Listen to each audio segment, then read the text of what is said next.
continuación tenemos un gran invitado que va a ser parte del Festival de Puerto Ideas y me refiero a Aníbal Puchar, que le voy a hacer la pregunta del multiverso. Así que bienvenido aquí a este mundo donde los mundos convergen. ¿Cómo está, Aníbal?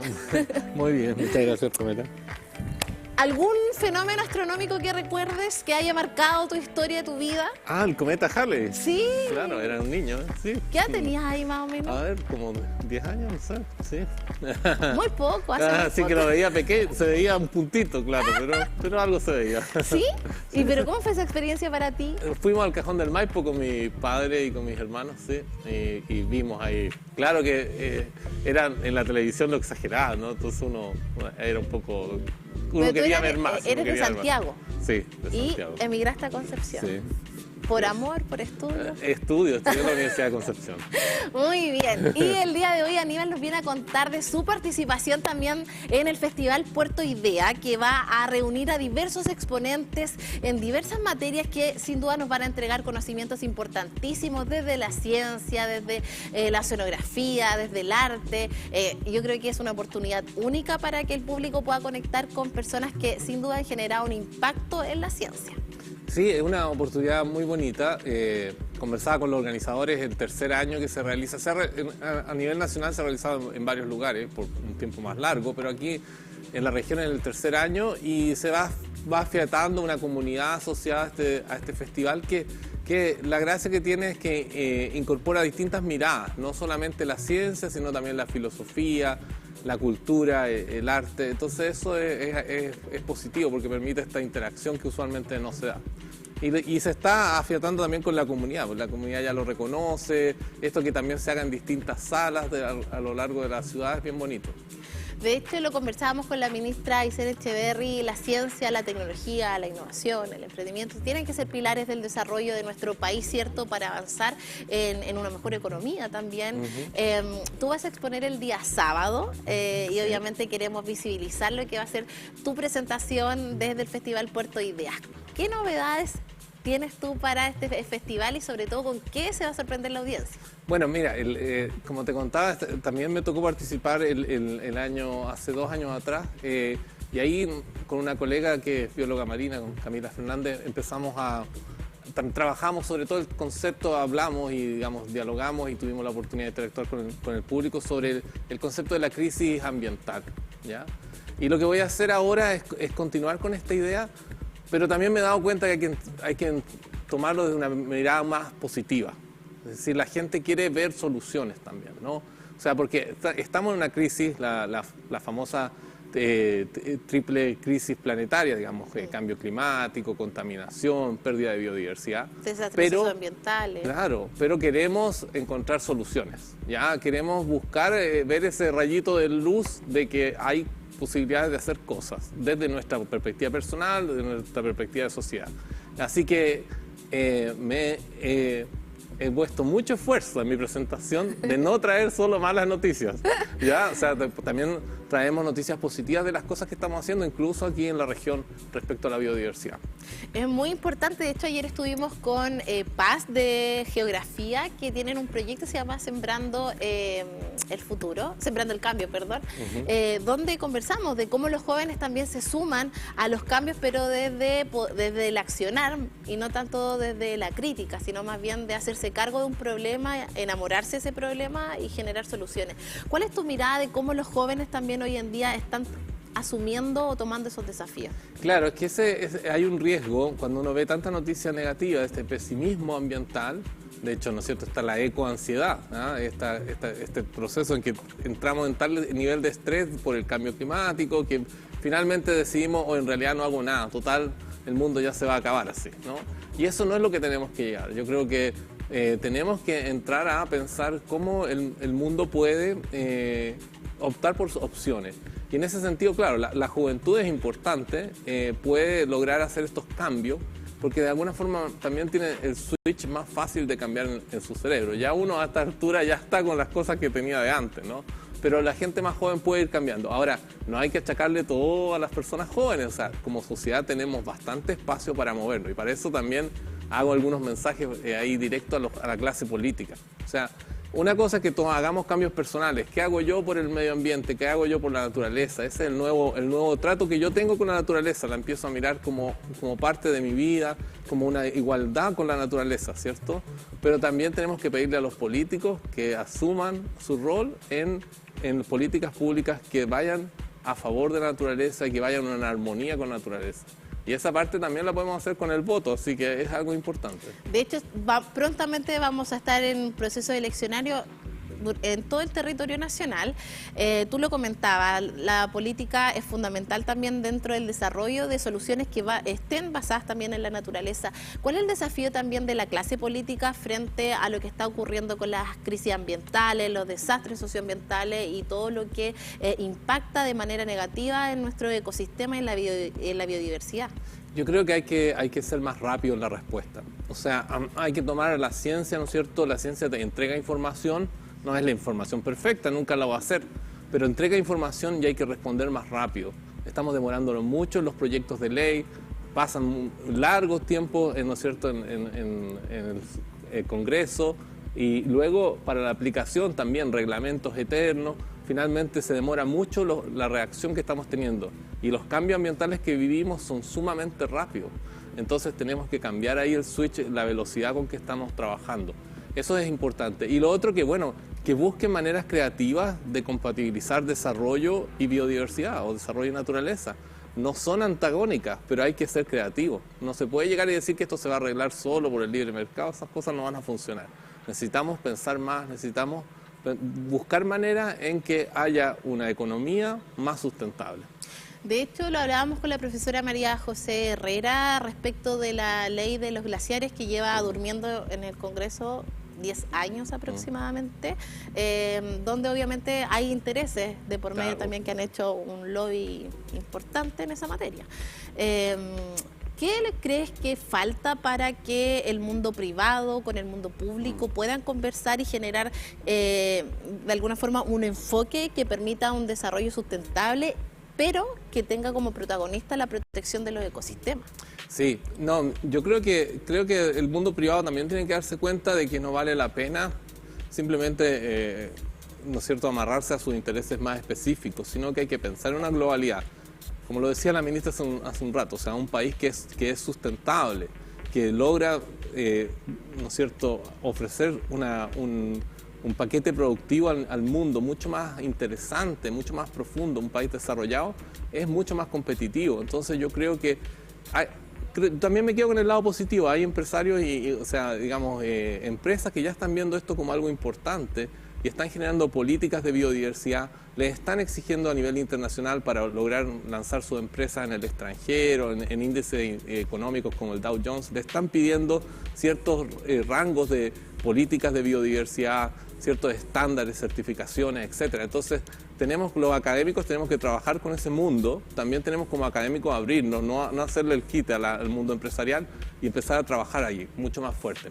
Y el mundo político también tiene que hacer su parte, ¿no? De no quedarse en simplemente, esto es lo del corto plazo, sino que pensar más en el largo plazo. Ahí hay que hacer una apuesta país más, yo siempre digo, con más ambición, ¿no? En conservación de la biodiversidad hablamos de la ambición como algo positivo. ¿Cuál es la ambición que tenemos como país? Por ejemplo, hay una meta de conservar el 30% del territorio. Ya, pero ¿cuándo? ¿Cuándo vamos a conservar el 30%? Vamos en el 23%. Entonces tenemos que mejorar, tenemos que llegar a esa meta y ojalá rápido.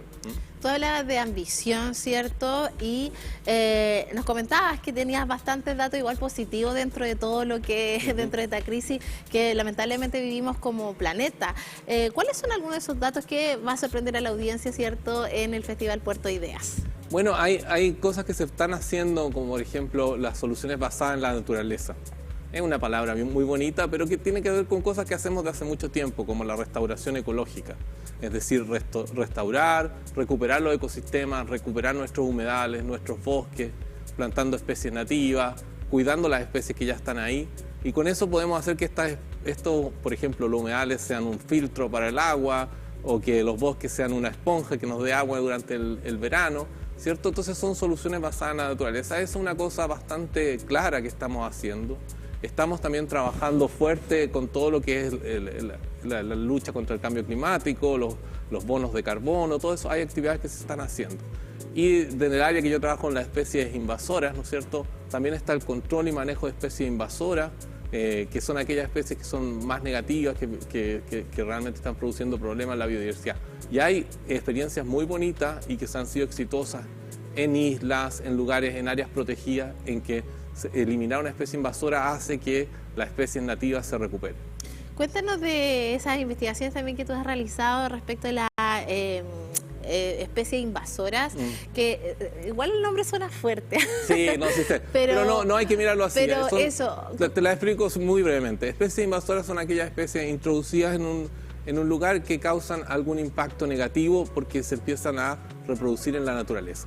Y ahí los casos son bien, la gente nos está viendo, de reconocer el castor, el bisón, ¿cierto? Hay algunas especies de árboles y arbustos que también son invasores. Pero bueno, la idea es que esto son un problema cuando son poblaciones muy grandes de estas especies. Entonces se puede controlar. No significa estigmatizar y decir toda especie exótica es negativa. Invasora, claro. No, son solamente algunas especies y la idea es manejarlas y bajar sus poblaciones de manera tal que se reduzca el impacto que produce. Acá en la región del Biobío, ¿cuáles son específicamente las que están afectando los ecosistemas? Bueno, aquí tenemos desde plantas, por ejemplo, y voy a hablar sobre la relación entre plantas y riesgo de incendio, por ejemplo. Hay muchos arbustos invasores en la región que generan mayor potencial de riesgo de incendio. Bueno, y tenemos también problemas, por ejemplo, con animales asilvestrados, como los perros. Es complicado, ¿no? El perro feral es un tema bien polémico, pero hay que evaluar.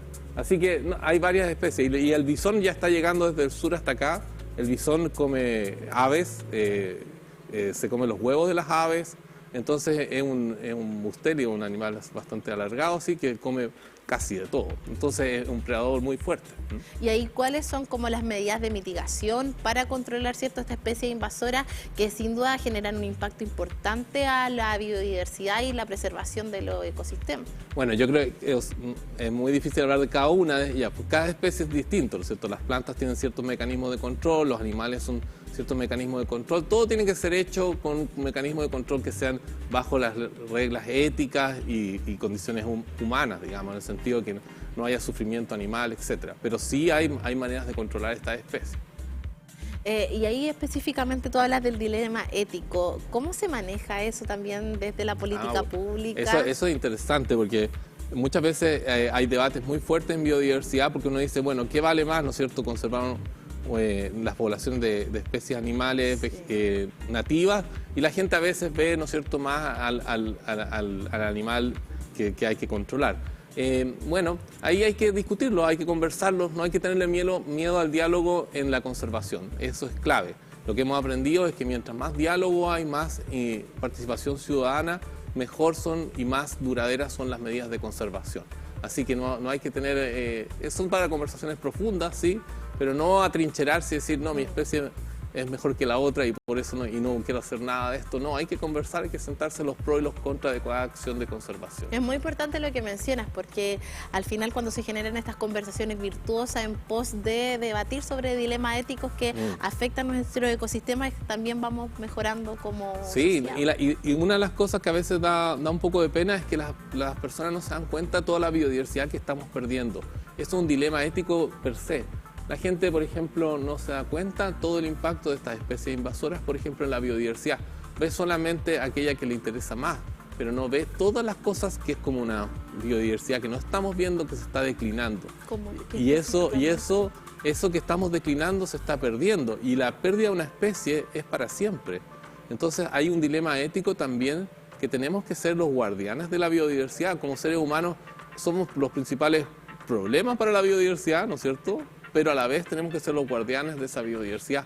Y eso a veces la gente tiende a olvidarlo. Cree que si sigue haciendo las cosas tal como está, no va a haber ningún impacto. Y la verdad es que sí hay un impacto.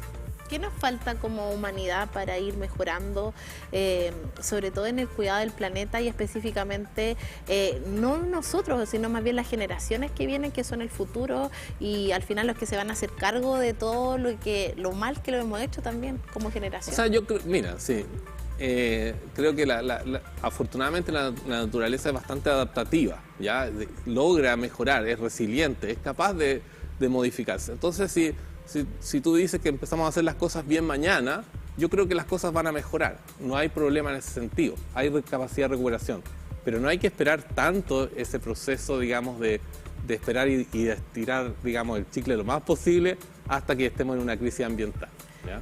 Pero ahí el dilema yo creo que es clave, porque ¿cómo podemos desarrollar un equilibrio entre el desarrollo económico, la biodiversidad y el desarrollo humano? O sea, ¿cómo convergen estos tres pilares para avanzar de alguna forma en una sociedad que permita generar un equilibrio para el planeta? Bueno, ahí está la clave, digamos, de este ciclo virtuoso. No hay que mirarlos como antagonistas, sino que hay que mirarlos como la biodiversidad también contribuye al bienestar humano. Y hay muchos ejemplos de que la biodiversidad es clave para el bienestar. El que uno esté más feliz, por ejemplo, tiene que ver con cuánto bosque hay alrededor tuyo. El que tú tengas salud tiene que ver cómo está la biodiversidad alrededor tuyo, ¿no? El aire limpio, que no haya especies que, por ejemplo, contagien los mosquitos, que contagian enfermedades. Todo eso tiene que ver con relación con biodiversidad. Entonces, en vez de mirar que hay un antagonismo, uno ve que hay una cosa positiva. Biodiversidad sana, gente sana, ¿no es cierto? Y una sociedad más próspera. Pero si lo miramos a lo contrario, no vamos a poder avanzar. Así que ahora, por eso esa es la mirada mucho más positiva que estamos teniendo. Cómo mejorar el ambiente, mejorar la calidad de vida del ser humano y a la vez tener actividades productivas que sean virtuosas. Y aquí me quiero detener antes de ir culminando la entrevista. La educación ambiental, que es clave, ¿cierto?, para el desarrollo sustentable y sostenible de nuestro país. ¿Qué se debería mejorar en esta materia desde las bases que al final son el futuro, como lo hemos comentado, del planeta? O sea, de cómo se está trabajando estas temáticas desde los establecimientos educacionales y el rol que juegan los docentes en esto. Mira, justo hoy día hay un grupo importante de profesores de Talcahuano que están aquí en la Universidad de Concepción haciendo un trabajo con gente del Instituto de Ecología y Biodiversidad de cómo enseñar ecología en la sala, en el jardín del colegio, ya de la escuela. Hay que dar las herramientas a los profesores para que puedan enseñar de mejor forma desde que son pequeñitos, desde el pre-kinder, ¿no es cierto? Es sumamente importante lo que tú aprendes, todos los estudios indican lo que tú aprendes en los primeros años de vida es crucial para lo que vas a hacer después. Así que están las herramientas, pero insisto, no es solamente una cosa del futuro. Hay que pensarlo en el presente. ¿Qué hacemos desde mañana con las personas que son adultos y que podemos tomar decisiones y que estamos en puestos de decisión y de política y tenemos, ¿no es cierto?, el poder de hacer cambios? Pues no le carguemos toda la mano a la gente joven, porque a veces es más fácil pensar, en el futuro eso va a mejorar. No, tenemos que partir mañana con la gente que tenemos ahora en posiciones clave. Qué importante mensaje vinculado también a las decisiones que tomamos desde el lugar en el que estamos, ¿cierto? Y cómo desarrollamos transformaciones a partir de eso. Antes de culminar la entrevista, quiero que invites a toda la gente que pueda asistir al Festival Puerto de Ideas y sobre todo sumarse a la energía de la colaboración y de la transformación social a partir del impacto que ustedes realizan también. Bueno, invitarlos, ¿no es cierto? Invitar a que todos vayan, ¿no es cierto?, a todas las charlas que están y las actividades, no solo charlas, hay otros eventos culturales, artísticos de Puerto de Ideas este fin de semana y también, ¿no es cierto?, en el particular que vayan a mi charla que tiene que ver con un nuevo trato con la naturaleza que va a ser el día sábado a las 4 de la tarde en el Colegio Medio.